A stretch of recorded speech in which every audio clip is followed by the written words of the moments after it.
KSRTC conductor ने की आत्महत्या की कोशिश। ये घटना बीजापुर जिला इंडी तालुका में घटी है। खबर मिली है कि शेड्यूल ड्यूटी करना मना करने पर सस्पेंड किया गया था। इससे परेशान होकर कंडक्टर सरफराज पटेल ने डिपो गेट के बाहर अपने बदन पर पेट्रोल डालकर आत्महत्या करने की कोशिश की है।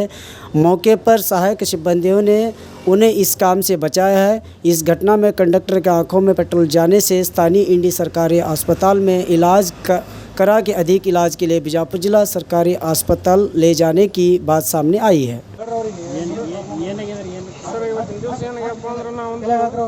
ಕಾರ್ಮಿಕರ ಬಗ್ಗೆ ನಾನು ಸ್ವಂತಕ್ಕಾಗಿ ನನಗೆ ಉದ್ದೇಶಪೂರ್ವಕವಾಗಿ ಇವತ್ತಿನ ದಿವಸ 10 ಮಂದಿಗೆ ತೋರಿಸಿದಾಗ ನನಗೆ ಉದ್ದೇಶಪೂರ್ವಕವಾಗಿ ನಾನು ಒಬ್ಬನಿಗೆ HP ಮಾಡ್ಯಾರ ಸರ್. ಮತ್ತು ಉದ್ದೇಶವನ್ನು ಅನ್ಯಾಯ ಆಗಿದೆ ಸರ್. ಮತ್ತು ಹಿಂಗಾಗಿ ನನ್ನ ಜೀವನನೇ ಒಲ್ಲ ಅಂತ ಹೇಳಿ ನಾವು ಇವತ್ತಿನ ದಿವಸ ನಮ್ಮ ಹಿಂದಿ ಘಟಕದಾಗ ಸುಸೈಡ್ ಮಾಡ್ಕೊಬೇಕಂತೇಳಿ ನಾವು ಒಂದು ಡಿಸೈಡ್ ಬಂದೀನಿ ಸರ್. ಒಟ್ಟು ನನ್ನ ಜೀವನ ಸಾಕನಾಗಿದೆ ಸರ್. ಕಾರಣ ಏನು ಸರ್, ಈ ಕಿರುಕುಳ ತಾಳನಾಗಿದೆ ಸರ್. ನನಗೆ ಕಾರ್ಮಿಕರಿಗೆ ಇವರೆಲ್ಲ ನಮ್ಮ ಅಧಿಕಾರಿ ವರ್ಗದವರು ಇವತ್ತಿನ ದಿವಸ ಇಷ್ಟು ನನಗೆ ಕಾರ್ಮಿಕ ತೊಂದರೆ ಕೊಡ್ತಾರೆ ಸರ್. ಇವತ್ತಿನ ದಿವಸ ನಾವು ಎಲ್ಲ ಕಿಲೋಮೀಟ್ರ್ ಮಾಡಿ ಸಾಯಂಕಾಲ ಅವ್ರು ಹೇಳಿದ ಆದೇಶನ ಪಾಲಿಸಿದ್ರೆ ಸುದಕ್ಕೆ ಇವತ್ತಿನ ದಿವಸ ನನಗೆ ಈ HP ಕಳಿಸ್ಯಾರಂತ ಹೇಳ್ಯಾರ ಸರ್. ಆದ ಕಾರಣದಿಂದ ನನಗೆ ಇವತ್ತು ಅದಕ್ಕೆ ಏನದ ನನಗೆ ಈ ಹಂತಕ್ಕೆ ಬಂದಿನಿ ಸರ್. ನಾನು ಸುಸೈಡ್ ಮಾಡ್ಕೋಬೇಕಂತೇಳಿ ನಾನು ಅದು ನಾ ಏನೋ ಕಿಲೋಮೀಟ್ರ್ ಏನೋ ರದ್ದು ಮಾಡಿದ ಸರ್. ನನಗೆ ಏನದ ಫಿಕ್ಸಪ್ ಮಾಡಿ ನನ್ನ ಹೆಸರಲ್ಲೇ ಫಿಕ್ಸಪ್ ಮಾಡಿ ಕಿಲೋಮೀಟ್ರ್ ಫಿಕ್ಸಪ್ ಮಾಡಿ ನಾನೇ ಸಹಿಬೇಕಂತ ಹೇಳಿ ನನ್ನ ಹೆಸರಲ್ಲೇ ಮಾಡ್ಯಾರ ಸರ್ ಇವರು. ನಾನು ಒಟ್ಟು ನೀನೇ ಇದು ಕಾರಣಭೂತ, ಒಟ್ಟು ಇಡೀ ಘಟಕದ ನಿನಗೆ ಸಂಬಂಧಪಟ್ಟದಂತ ಹೇಳಿ ನನಗೆ ಮಾಡ್ಯಾರ ಸರ್. ಮುಂದಿನ ದಿವಸನಾಗ ನಾ ಜೀವನ ನಮ್ಮದು ಹೊಲ್ಲಾಗಿ ನಾ ಇವತ್ತಿನ ದಿವಸ ಸುಸೈಡ್ ಮಾಡ್ಕೋಬೇಕಂತ ಡಿಸಿಷನ್ಗೆ ಬಂದೀನಿ ಸರ್. ಸುಸೈಡ್ ಮಾಡ್ಕೋತೀನಿ ಸರ್. ನಾ ಅಷ್ಟೇ ಇದು ನ್ಯಾಯವಾಗಿ ಸಿಕ್ಕರೆ ಮಾತ್ರ ನಾ ಇದು ನ್ಯಾಯ ಕೊಡ್ಬೇಕು ಸರ್. ನೀವೆಲ್ಲರೂ ನನಗೆ ನ್ಯಾಯ ಇಸ್ಕೊಡಿದ್ರೆ ಮಾತ್ರ ನಾ ಇದಕ್ಕೆ ಬದುಕ್ತೀನಿ ಸರ್. ಇಲ್ಲ ನನ್ನ ಜೀವನ ಇದೇ ಥರ ನಿಮ್ಗೆ ಒಬ್ಬರಿಗೆ ಮಾಡ್ಯಾರ ಅಥವಾ ಭಾಳಷ್ಟು ಮಂದಿ ಈಗ ನನ್ನ ಜೊತೆಯಲ್ಲಿ 10 ಮಂದಿ ಮಾಡ್ಯಾರ ಸರ್. ಅದರಲ್ಲಿ ನನಗೇನಂದ್ರೆ ನಾವು ಒಬ್ಬನೇ ನನಗೆ SP ನಾನು ಒಬ್ಬನಿಗೆ ಕೊಟ್ಟರು ಸರ್. ಸಸ್ಪೆಂಡ್ ಪೂರ್ತಿ ನನಗೆ ಒಬ್ಬನಿಗೆ ಕೊಟ್ಟಾರ್ರಿ. ಇನ್ನೂ 9 ಮಂದಿ ಅದಾರ ಸರ್. ಅವ್ರಿಗೆ ಅನ್ಯಾಯ ಸರ್. ಎಲ್ಲರಿಗೂ ಸಾಕಷ್ಟು ಅನ್ಯಾಯ ಮಾಡ್ಯಾರ ಸರ್. ಮತ್ತು ಅಧಿಕಾರಿ ಒಳಗದವ್ರು ಅವ್ರು ಏನು ಹೇಳ್ತಾರೆ ನಾವು ಇಂಡಿ ಘಟಕದಾಗ ಎಲ್ಲ ಕಾರ್ಮಿಕರು ಕೇಳಿದ್ರು ಸುದ್ದಕ್ಕೆ ನನಗೆ ಇವು ಎಲ್ಲರಿಗೂ ಇದೇ ಟೈಪ್ ತ್ರಾಸು ಕೊಟ್ಟು ನಮ್ಗೆ ಹಿಂಗೆ ಒಟ್ಟು ಟಾರ್ಚರ್ ಮಾಡ್ತಾರೆ ಸರ್. ಮೇಲಾಧಿಕಾರಿ ಏನಾದರೂ ಕೇಳಿದ್ರೆ ಅಲ್ಲಿ DTO ಸಾಹೇಬ್ರು ಹೇಳ್ಯಾರ, ಮ್ಯಾಗಿನ ಅಧಿಕಾರಿಗಳು ಹೇಳ್ತಾರೆ. ಅವ್ರು ಹೇಳಿದಾಗ ನಾವು ಕೇಳಬೇಕಾಗ್ತದೆ. ನಾವೇನದ ನಿಮ್ಗೆ ಏನದ ಮುಂದೆ ಸಸ್ಪೆಂಡ್ ಮಾಡಬೇಕು, ಏನೋ ಮುಂದಿನ ಭಾಳ ಕ್ರಮ ಅದ ನಿಮ್ಮ ಮೇಲೆ, ಮುಂದೆ ನಾವು ಭಾಳ ಮಂದಿಗೆ ಹಿಂಗೆ ಮಾಡ್ಬೇಕು ಅಂತ ಹೇಳ್ತಾರೆ ಸರ್. ಅದಕ್ಕೇನದ ನೀವು ಅದ್ರ ಬಗ್ಗೆ ಏನು ನಮಗೆ ಎಲ್ಲರಿಗೂ ಹೇಳ್ಬೇಕಂತ ನಮ್ಮ ನ್ಯಾಯ ನನಗೇನೋ ಒಳ್ಳೆ ನ್ಯಾಯ ಇಸ್ಕೊಡ್ಬೇಕಂತೇಳಿ ನಿಮ್ಗೆ ಇಲ್ಲ ನಾನು ಜೀವನ ಬದುಕ್ತೀನಿ ಸರ. ಇಲ್ಲ ನಾನು ಸಹಿತ ನನಗೆ ಸಾಕತ್ತೆ. ಇವತ್ತಿನ ನಾನು ಸರ್ಫರಾಜ್ ಪಟೇಲ್ ಅಂತ ಹೇಳಿ ಸರ್. 1903 ಸರ್. ಯಾವ ರೂಟ್ ಮಾಡ್ತೀರಿ ಸರ್? ಇಲ್ಲೇ ಲೋಕಲ್ ಮಾಡ್ತೀನಿ ಸರ್. ನಾನು ದಿನ ಒಂದು ಮಾಡ್ತೀನಿ ಸರ್. ಯಾವ್ದು ಹೇಳ್ತಾರೆ ಅವ್ರು, ಯಾವ್ದು ಅಧಿಕಾರಿಗಳು ನಮ್ಮ ಇಂಡಿ ಘಟಕದವ್ರು ಹೇಳ್ಯಾರ ಅದಕ್ಕೆಲ್ಲ ನಾನು ನೋಡ್ಕೊಂಡು ಹ್ಞೂ ಅಂದೀನಿ ಸರ್. ಏನು ವೈಯಕ್ತಿಕ ಇದೇನು ವೈಯಕ್ತಿಕ ಏನೂ ಇಲ್ಲ ಸರ್. ಒಟ್ಟು ದಿನ ಬರ್ತೀವಿ ಸರ್. ದಿನ ಒಂದು ಕಾನೂನು ಮಾಡ್ತಾರೆ ಸರ್. ದಿನ ಒಂದು ಒಟ್ಟು ದಿನ ಒಂದು ನಮಗೇನದ ಟಾರ್ಚರ್ ಮಾಡೋ ಉದ್ದೇಶಕ್ಕಾಗಿ ನಮ್ಗೆ ಮಾಡ್ತಾರೆ ಸರ್. ಮತ್ತೊಂದು ಏನೂ ಇಲ್ಲ ಸರ್. ಅವ್ರಿಗೆ ಅದಕ್ಕೆ ನಮ್ಮ ಅಧ್ಯಕ್ಷರಿಗೆ ನಾವು ಹೇಳಿದೆವು ಸರ್. ಸಾಕಷ್ಟು ಸರಿ ನಮ್ಮ AITC ಇನ್ನೇನು ಅಧ್ಯಕ್ಷರಿಗೆ ಹೇಳಿದೆವು ಸರ್. ಎಲ್ಲರೂ ಹೇಳಿದ್ರು ಸುದ್ದಕ್ಕೆ ನಮ್ಗೆ ಇದೇ ಟೈಪ್ ಸರ್. ಒಟ್ಟು ಏನದ ನೀನು ಸಸ್ಪೆಂಡ್ ಮಾಡ್ತೇವೆ, ಮುಂದಿನ ದಿನಮಾನಗಳು ನಿನಗೆ ಇಡಲ್ಲ ಅಂತೇಳಿ ಹೇಳ್ಯಾರ ಸರ್ ನಮಗೆ ಅಧಿಕಾರಿಗಳು. ಅದಕ್ಕೆ ನೀವೇನಿದ್ದೀರಿ ಸರ್? ನಾವು AITC ಅಧ್ಯಕ್ಷ ಇದ್ದೇನೆ ರೀ ಇಂಡಿ ಡಿಪೋದು. ಇವರೆಲ್ಲ ನಮಗೆ ದಿವಸ ಫೋನ್ ಮಾಡಿ ನಮ್ಗೆ ಹೆಂಗೆ ಮಾಡ್ತಾರೆ ಹಂಗೆ ಮಾಡ್ತಾರೆ ಎಲ್ಲ ಕಿರ್ಕುಳ ದಿವಸ ಇವ್ರು ಏನು ತೊಂದರೆ ಆಗ್ತದೆ ನನಗೆ ದಿವಸ ಹೇಳ್ತಾರೆ ರೀ. ಇವ್ರದ್ದು ಕೇಳಿ ನಾನು ಸಾಕಾಗಿ ನಮ್ಮ ಆಫೀಸರ್ಗಳಿಗೆಲ್ಲ ಮಾತಾಡಿದ್ರು ಯಾವುದೂ ಇವ್ರು ಕ್ರಮ ತೊಗೊಳಲ್ಲಾಗ್ಯಾರ. ಇವರಿಗೆ ದಿನದ್ದೇ ತೊಂದರೆ ಕೊಡಾಕತ್ತಾರೆ ಇವರಿಗೆ. ಅದಕ್ಕೋಸ್ಕರ ನನಗೆ ಇವ್ರೆಲ್ಲ ಶೋಷಣೆ ಇವ್ರಿಗೇನು ಕಿರುಕುಳ ಕೊಡಾಕತ್ತಾರೆ ಅದು ತಾಳ್ಕೊಳ್ಳಾರ್ದೆ ನಾನೇ ಆತ್ಮಹತ್ಯೆ ಮಾಡ್ಕೋಬೇಕಂತೇಳಿ ನಾನು ಇವತ್ತು ಪೆಟ್ರೋಲ್ ಹಾಕ್ಕೊಂಡಿದ್ದೆ. ಅವರು ಎಲ್ಲರೂ ಕೂಡಿ ನೀವು ಉಳಿಸಿದ್ರಿ, ಅದೇ ನಾನು ದೊಡ್ಡ ತಪ್ಪು ಮಾಡಿದಿರೇನೋ ಅನ್ಸಾಕತ್ತೆ. ಯಾಕಂದ್ರೆ ನಾವು ಒಬ್ಬರು ಕಾರ್ಮಿಕ ಸರಳವಾಗಿ ನಾವು ಸತ್ಯ ಅಂದರೆ ಮತ್ತೊಬ್ರಿಗೆ ಒಳ್ಳೇದಾಗ್ತದೆ ಅನ್ನೋ ಉದ್ದೇಶದಿಂದ ನಾನು ಈ ಥರ ಮಾಡ್ಕೊಂಡಿದ್ದು. ಇವತ್ತು ಇವರಿಗೆ 10 ಮಂದಿ ಮ್ಯಾಗ ರಿಪೋರ್ಟ್ ಆಗ್ಯದ, ಒಬ್ಬನಿಗೆ ಇವತ್ತು SP ಬಂದದ್ರಿ. ಇವತ್ತು ನಾವು ಇಷ್ಟಕ್ಕೆ ಬಿಟ್ಬಿಟ್ರೆ ನಾಳೆ ಒಬ್ಬರಿಗೆ ನಾಡ್ದೊಬ್ಬರಿಗೆ ನಾಡ್ದೊಬ್ಬರಿಗೆ ಹಿಂಗೆ ಮಾಡಿ 10 ಮಂದಿ ಜೀವನ ಹಾಳು ಮಾಡ್ತಾರೆ. ನಮಗೂ ಸಣ್ಣ ಹೆಂಡ್ರು ಮಕ್ಕಳು ಸಣ್ಣ ಮಕ್ಕಳು ಅದಾವ. ನಾವು ಇರೋದೇ ಪಗಾರ 10-20 ಸಾವಿರ ಬರ್ತದೆ. ಅದರಾಗೆ ಆ ಮೆಮೊ ಈ ಮೆಮೊ ಅಂತೇಳಿ ಒಂದು 5-6 ಸಾವಿರ ಕಟ್ ಆಗ್ತದೆ. ಕೈಗೆ ಸೇರೋದು ಒಂದು 10-12 ಸಾವಿರ.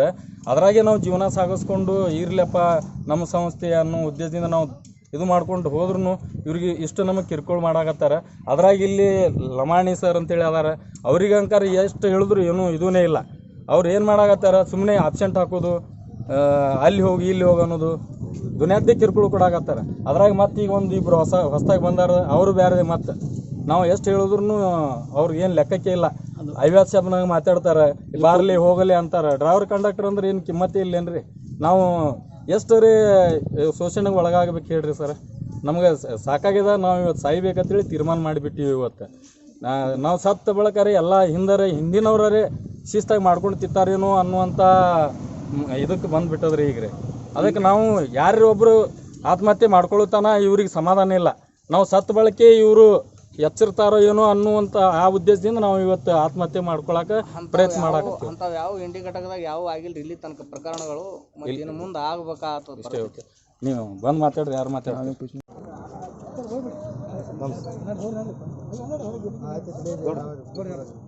ಇವತ್ತಿನ ದಿವಸ ನಮ್ಮ ಇಂಡಿ ತಾಲೂಕಿನಲ್ಲಿ KSRTCಯಲ್ಲಿ ಇಂಡಿ ಡಿಪೋದಲ್ಲಿ ಕಾರ್ಯನಿರ್ವಹಿಸ್ತಕ್ಕಂಥ ಕಾರ್ಯನಿರ್ವಾಹಕ ಆಗಿರ್ತಕ್ಕಂಥ ಸರ್ಫರಾಜ್ ಪಟೇಲ್ ಇವರು ಅಮಾನತ್ತಾಗಿ ಇವತ್ತು ಆತ್ಮಹತ್ಯೆ ಮಾಡಿಕೊಳ್ಳುವಂಥ ಪರಿಸ್ಥಿತಿ ಇವತ್ತು ನಮ್ಮ ಇಂಡಿ ತಾಲೂಕಿನ ಒಂದು KSRTC ಡಿಪೋದಲ್ಲಿ ನಡೆದಿದೆ. ಯಾಕಂದರೆ ಇಲ್ಲಿ ಬಹುತೇಕವಾಗಿ ಸರ್ಫರಾಜ್ ಪಟೇಲ್ ಅವರು ಕಂಡಕ್ಟರ್ ಇವತ್ತು ಡ್ರೈವರ್ ಆಗಿ ಕೆಲಸ ಮಾಡ್ತಿದ್ರು. ಅತ್ಯಂತ ಇವತ್ತು ನಾವೆಲ್ಲ ಕೇಳಕ್ಕಾಗಿ ಉತ್ತಮ ಸೇವೆ ಮಾಡಿಸ್ತಿದ್ರು. ಆದರೆ ಇರ್ತಕ್ಕಂಥ ಮೇಲ್ವರ್ಗದ ಅಧಿಕಾರಿಗಳು ಅವ್ರ ಮೇಲೆ ಒಂದು ದಬ್ಬಾಳಿಕೆ, ಬಹುತೇಕವಾಗಿ ಒಂದು ಟಾರ್ಚ್ ಮಾಡ್ತಕ್ಕಂಥ ಒಂದು ಪ್ರಚೋದನೆಯನ್ನು ಅವರಿಗೆ ಭಾಳ ಇದು ಮಾಡ್ತಿದ್ರು. ಒಂದು ದಬ್ಬಾಳಿಕೆ ಕಿರುಕುಳ ಕೊಡ್ತಿದ್ರು. ಆ ಕಿರುಕುಳವನ್ನು ತಾಳಲಾರದೆ ಇವತ್ತು ಸರ್ಫರಾಜ್ ಪಟೇಲ್ ಅವರು ಪೆಟ್ರೋಲ್ನ ಹಾಕ್ಕೊಂಡು ಆತ್ಮಹತ್ಯೆಗೆ ಇವತ್ತು ಮಾಡ್ಕೊಳ್ಳುವಂಥ ಪರಿಸ್ಥಿತಿಯೊಳಗೆ ಕೆಲವೊಂದು ಅಧಿಕಾರಿಗಳು ಅವರನ್ನು ತಡೆ ಹಿಡಿದು ಅವ್ರಿಗೆ ಇವತ್ತು ಪ್ರಾಣಾಪಾಯದಿಂದ ಬಹುತೇಕವಾಗಿ ಬಚಾವಾಗಿದ್ದಾರೆ. ಅವರನ್ನು ಆಸ್ಪತ್ರೆಗೆ ಕೂಡ ಇವತ್ತು ಸಾಗಿಸಲಾಗಿದೆ. ಇಂಥ ಒಂದು ಇಂಡಿ ತಾಲೂಕಿನಲ್ಲಿ ಇವತ್ತು ಘಟನೆಗಳು ಬಹುತೇಕವಾಗಿ ನಾವು ಇತಿಹಾಸ ತೆಗೆದಾಕ್ರೆ ಇಂಥ ಘಟನೆಗಳು ನಡೆದಿರ್ತಿತ್ತಲ್ಲ. ಯಾಕೋ ಏನೋ ಇತ್ತೀಚೆಗಾಗಿ ಇವತ್ತು ನಾ ಕೇಳಿದ ಕೆಲವು ಅಧಿಕಾರಿಗಳು ಅವರಿಗೆ 40-22 ತಾಸು ಗಂಟೆ ಡ್ಯೂಟಿ ಹಾಕಿ ಮತ್ತೆ ಬಂದರು ನಾವು ಮನೆಗೆ ಹೋಗ್ಬೇಕಂದ್ರೆ ಇಲ್ಲ ಮತ್ತೆ ಹೋಗೋದು ತಿಳ್ಕೊತ ಇವತ್ತು ಒಂದು ಒತ್ತಾಯವನ್ನು ಮಾಡ್ತಾರತ್ತ. ಅದೇ ರೀತಿ ಅಷ್ಟೇ ಅಲ್ಲ, ಇವತ್ತವರು ರಜಾ ಕೇಳಿದ್ರೆ ರಜಾನು ಕೊಡ್ತಾ ಇಲ್ಲತ್ತ. ಇವತ್ತು ನೋಡೋಕ್ಕಾಗಿ ಬಹುತೇಕವಾಗಿ ಬಸ್ಗಳು ಕೂಡ ಇವತ್ತು ಟೈರ್ಗಳಿಲ್ಲ. ಇವತ್ತೇನೋ ಬಿಜಾಪುರದಿಂದ ಏನೋ ಒಂದು ಲಿಮಿಟ್ ಹಾಕ್ತಾರತ್ತ ಅವ್ರಿಗೆ, 1 ಗಂಟೆ ಒಳಗೆ ಬರಬೇಕು, 1.5 ಗಂಟೆಗಳು. ಆದರೆ ಇವತ್ತು ನಮ್ಮ ರಸ್ತೆ ಹದಗೆಟ್ಟಿರ್ತಕ್ಕಂಥ ಇವತ್ತು ಎಲ್ಲ ಕೆಟ್ಟು ಹೋಗಿ ಇವತ್ತು ಟೈರ್ಗಳು ಸರಿಯಾಗಿಲ್ಲ. ಅವು ಇವತ್ತು ಬಹುತೇಕವಾಗಿ 2 ಗಂಟೆ ಹಿಡಿತದೆ ಬರಬೇಕಾದ್ರೆ. ಅಂಥ ಒಂದು ಪರಿಸ್ಥಿತಿಯಲ್ಲಿ ಇವತ್ತು ನಮ್ಮ ದುಡಿಯುವಂಥ ಕಾರ್ಮಿಕರ ಮೇಲೆ KSRTCಯಲ್ಲಿ ಸೇವೆ ಸಲ್ತಕ್ಕಂಥ ಒಂದು ಬಡ ಕಂಡಕ್ಟರ್ ಕಾರ್ಮಿಕರ ಮೇಲೆ ಇವತ್ತು ದೌರ್ಜನ್ಯವಿಸ್ತಕ್ಕಂಥ ಅಧಿಕಾರಿ ಮೇಲೆ ಇವತ್ತು ಅವರು ಕ್ರಮ ಕೈಗೊಂಡು ಇವತ್ತು ಅಮಾನತ್ತು ಮಾಡಲಿಕ್ಕೆ ಇವತ್ತು ಆದೇಶ ಹೊರಡಿಸಿದಾರೆ. ಅಮಾನತ್ತನ್ನ ಏನು ಮಾಡಿ ತಿಳ್ಕೊಂಡು ಇವತ್ತು ಇದರಟ್ಟೆ ಸತ್ರ ತಿಳ್ಕೊಂಡು ಇವತ್ತು ಪಾಪ ಕಾರ್ಮಿಕ ಆತ್ಮಹತ್ಯೆ ಮಾಡ್ಕೊಂಡು ತಯಾರಾಗ್ಯದ. ಆ ಘಟನೆ ಇವತ್ತು ನಾನು ಖಂಡಿಸ್ತೇನೆ. ದಯವಿಟ್ಟು ಸಂಬಂಧಪಟ್ಟಂಥ ಇವತ್ತು ರಾಜ್ಯದ ಸಂಬಂಧಪಟ್ಟಂಥ ಆ ಒಂದು ಕಾರ್ಮಿಕ ಮಂತ್ರಿಗಳಾಗಿರ್ಬೋದು, ಸಾರಿಗೆ ಸಚಿವರಾಗಿರ್ಬೋದು, ರಾಜ್ಯದ ಮುಖ್ಯಮಂತ್ರಿ ಆಗಿರ್ಬೋದು, ಈ ರೀತಿ ನಮ್ಮ ತಾಲೂಕಿನಲ್ಲಿ ನಡಲಿಕ್ಕೆ ಅವಕಾಶ ಕೊಡಬಾರ್ದು. ಯಾರು ಇವತ್ತು ಆ ಕಾರ್ಮಿಕರ ಮೇಲೆ ದಬ್ಬಾಳಿಕೆ ನಡೀತಾರೆ ಅವ್ರ ಮೇಲೆ ಯೋಗ್ಯ ಕ್ರಮ ಕೈಗೊಳ್ಳಬೇಕಂತ ತಿಳ್ಕೊಂಡು ನಾನು ನಮ್ಮ ಇಂಡಿ ತಾಲೂಕಿನ ಒಂದು ಕಾರ್ಮಿಕರ ಪರವಾಗಿ KSRTC ಚಾಲಕರ ಪರವಾಗಿ ನಾನು ಸರ್ಕಾರಕ್ಕೆ ಒತ್ತಾಯವನ್ನು ಮಾಡ್ತೇನೆ. ಒಂದು ವೇಳೆ ಮತ್ತೊಮ್ಮೆ ಏನಾದರೂ ಘಟನೆ ಆದರೆ ನಾವು ಇವತ್ತು ಇಡೀ ಇಂಡಿ ತಾಲೂಕಿನ ಸಾರ್ವಜನಿಕರ ಜೊತೆ ಇವತ್ತು ಆ ಪಕ್ಷ ಈ ಪಕ್ಷ ಅಂದರೆ ಪಕ್ಷಾತೀತವಾಗಿ ಉಗ್ರ ಹೋರಾಟವನ್ನು ಮಾಡಬೇಕಾಗ್ತದೆ ತಿಳ್ಕೊಂಡು ನಾನು ವಿನಂತಿಸುತ್ತಾ, ಇವತ್ತೇನು ಅಮಾನತು ಮಾಡಿರ್ತಕ್ಕಂಥ ಸರ್ಫರಾಜ್ ಪಟೇಲ್ ಅವರಿಗೆ ಇಲ್ಲೇ ಮುಂದುವರಿಸಬೇಕು. ಇವತ್ತೇನು 9 ಮಂದಿ ಆಮೇಲೆ ನೋಟಿಸನ್ನು ಜಾರಿ ಮಾಡಿದ್ದಾರೆ. ಆ ನೋಟಿಸನ್ನು ವಾಪಸ್ ತೆಗೆದುಕೊಳ್ಬೇಕಂತ ತಿಳ್ಕೊಂಡು ನಾನು ಸಂಬಂಧಪಟ್ಟಂಥ ಇವತ್ತು ಜಿಲ್ಲಾಧಿಕಾರಿಗಳಾಗಿರ್ಬೋದು, KSRTC ಮತ್ತು ತಾಲೂಕಾ ಮ್ಯಾನೇಜರ್ ಆಗಿರ್ಬೋದು, ಅವರಿಗೆ ಈ ಮೂಲಕ ನಾನು ಒತ್ತಾಯವನ್ನು ಪಡಿಸ್ತಿದ್ದೇನೆ.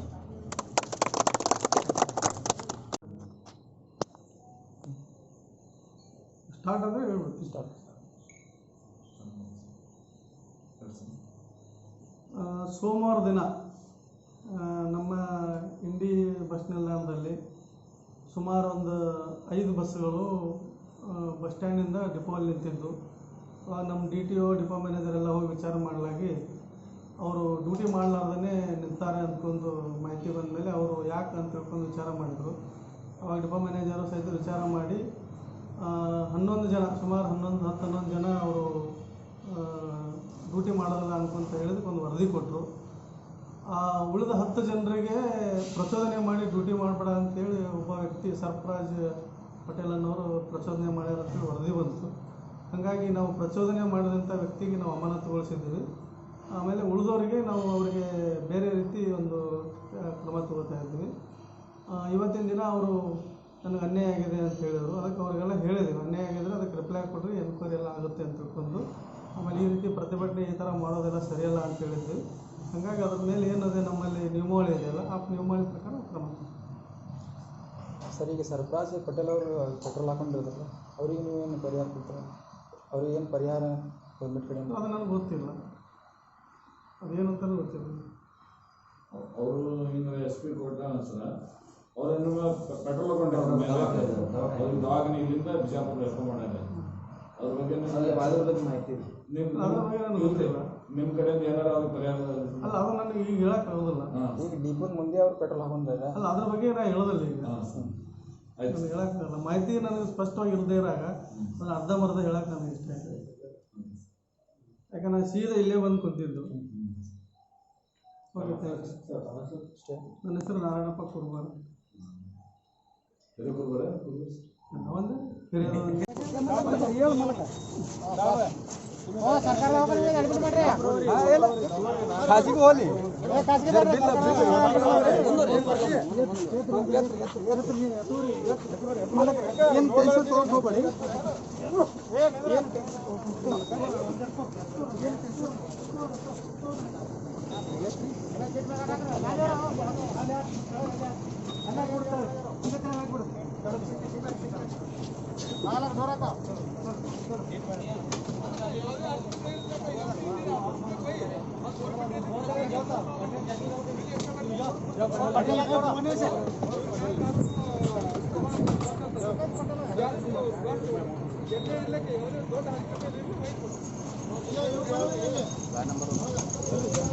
ಸರ್ಕಾರ ದವಾಖಾನೆಗೆ ಅವ್ರಿ ಸರ್ಕಾರ ದವಾಖಾನೆ ಬಲ್ಲಿ. ಹಾಂ, ರೈಟು.